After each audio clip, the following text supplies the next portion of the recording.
এটা আমরা জানতাম না, যুক্তি দিয়ে সেটা বোঝা যায় না। সেটা হচ্ছে ওয়াহুয়া শাহরুন তুরফাউ ফিহিল আমালু ইলা রাব্বিল আলামিন, এই এমন একটা মাস শাবান মাসটা যেই মাসে রব্বুল আলামিন বিশ্ব জাহানের প্রতিপালকের সামনে মানুষের আমল পেশ করা হয়, বাৎসরিক আমল পেশ করা হয়, বাৎসরিক আমল আল্লাহ পাকের কাছে পেশ করা হয়, সাপ্তাহিক পেশ করা, সাপ্তাহিক রিপোর্ট পেশ করা হয় কখন? বৃহস্পতিবারে আর সোমবারে। এই জন্য বিশ্বাস এই দিনগুলিতে রোজা রাখতেন, একটা হিকমত জানলেন। প্রতিদিনের রিপোর্ট দিনে কবার পেশ করা হয়?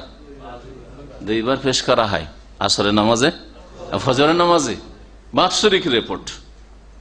আর হয় আমরা যে ইসলামিক সেন্টারে কাজ করছি, এটা সাপ্তাহিক আমাদের একটা আছে যে কি কাজ করছে না করছে, মাসিক একটা আছে, তারা বাৎসরিক একটা হচ্ছে অগ্রিম প্ল্যান, যে আগামী এই করতে চাই, আর তারপরে আমাদের যে প্ল্যান ছিল কতটা করলাম। যারা ব্যবসা করে তারা তো এই ক্ষেত্রে আরো সজাগ আর সোচ্চার, কারণ টাকা পয়সার ব্যাপার আছে, কি লাভ লস করলাম, কতটা আমাদের গত বছরের তুলনায় প্রোগ্রেস হয়েছে, উন্নতি হয়েছে, ইত্যাদি ইত্যাদি।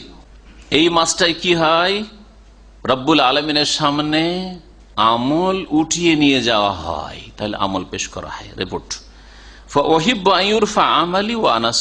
আমি পছন্দ করি যে আমার আমলটা আল্লাহর সামনে পেশ করা হোক আমার রোজা অবস্থায়, রোজার অবস্থায় যাতে পেশ করা হয়। ফেরেশতা গিয়ে রিপোর্টটা পেশ করবে যে আমার বান্দা মুহাম্মদ সাল্লাল্লাহু আলাইহি ওয়াসাল্লাম কি অবস্থায় আছে, বলছে সাইম, রোজায় আছে, শাবান মাসে পেশ করা হচ্ছে। একটা হিকমত। হাদিস নাসাইতে রয়েছে, আর হাদিসটি হচ্ছে হাসান। আল্লামা নাসিরুদ্দিন আলবানী তার কয়েকটি কিতাব হাদিসটাকে হাসান বলেছেন।